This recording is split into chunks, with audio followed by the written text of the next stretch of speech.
name is Ckretlow94 and welcome back to yet another video.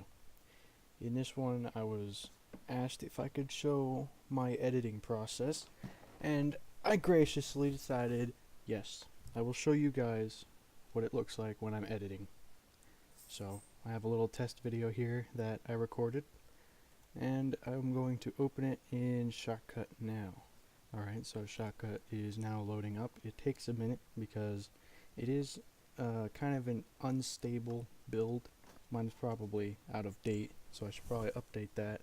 But it's simple, you know. Over here I have my timeline.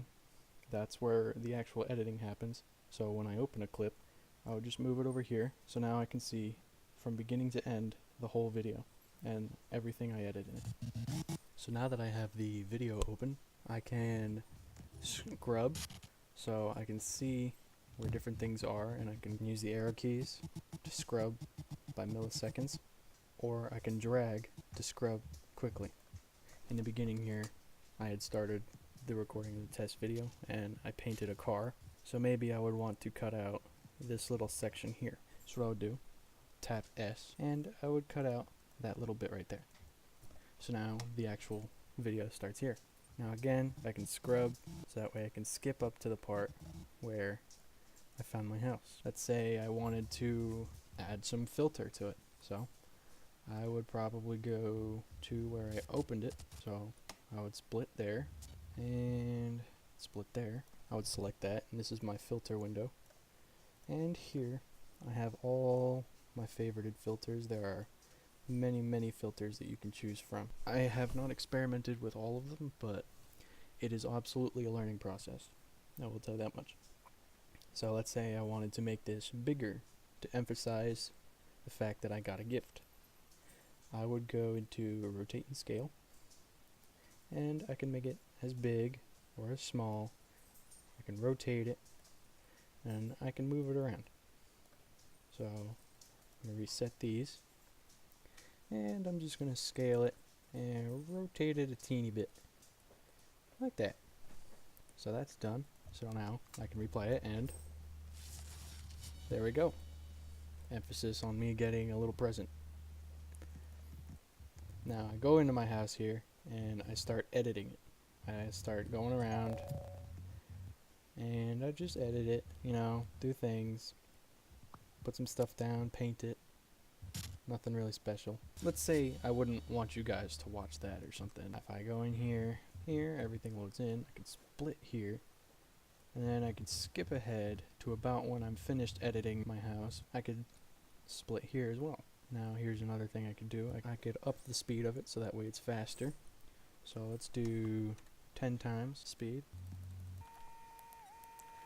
Unfortunately I can't edit the sound, so that's the way it would be. Now, since it's 10 times faster than it normally would be, there's this large gap here where I split it. I would just right click on that and hit remove, and all of a sudden it's better. So now my video went from 2.5 minutes to 1 minute and 8 seconds. So far, my video starts in the parking lot, I drive to my house, I get a nice little present, and then there's an editing montage right here, where I edit my house, paint some things, and then we have me just wandering about now. Here I am just messing with my windows, no big deal. If I want to cut that out, I probably could, so I would split here, and then I would also probably split it here, yeah, right here, so then I could cut that as well. There we go.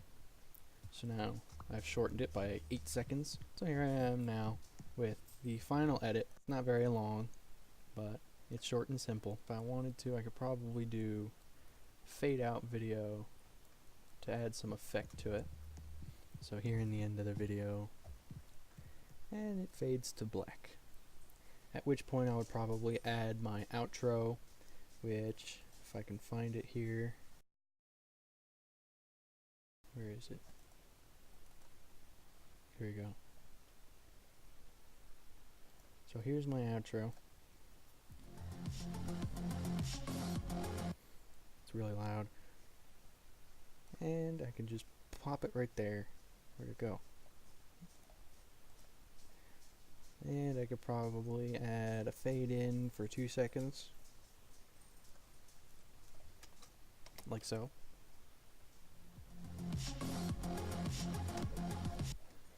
So there's my outro, and then I could pop my intro in. So here I have my two intros here. That's my new intro. So basically I would just drag that out.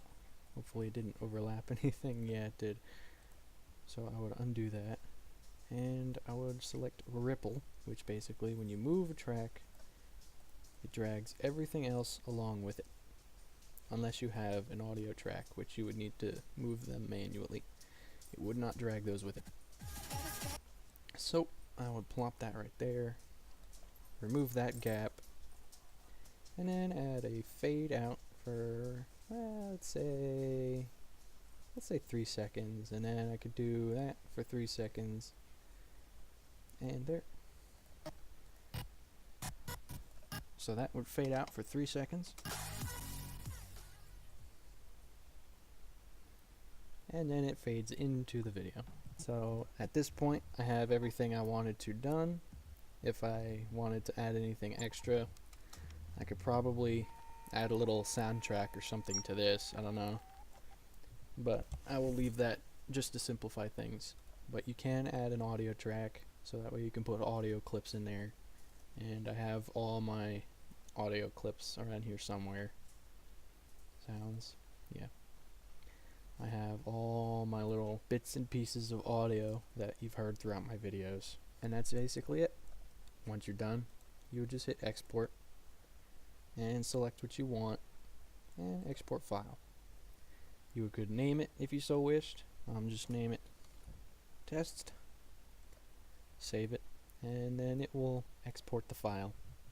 Now depending on video size, it will be very quick or it'll take a while. Now since this is a small video, it shouldn't take a whole lot of time, but be warned, if you are editing a larger video, like say a 30-40 minute video, Shotcut will not be very responsive to that, and it will probably crash. So I would recommend doing a quick save as and then save after.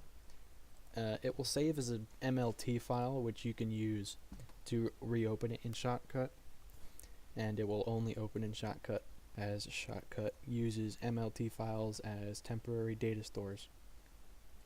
So that, I'm going to let that finish, and that was basically my whole editing process. Now depending on the video length, it can be anywhere from 15 minutes to 6 hours, depending on how much editing I do in the whole video. I hope you guys enjoyed, and I will see you guys in the next video.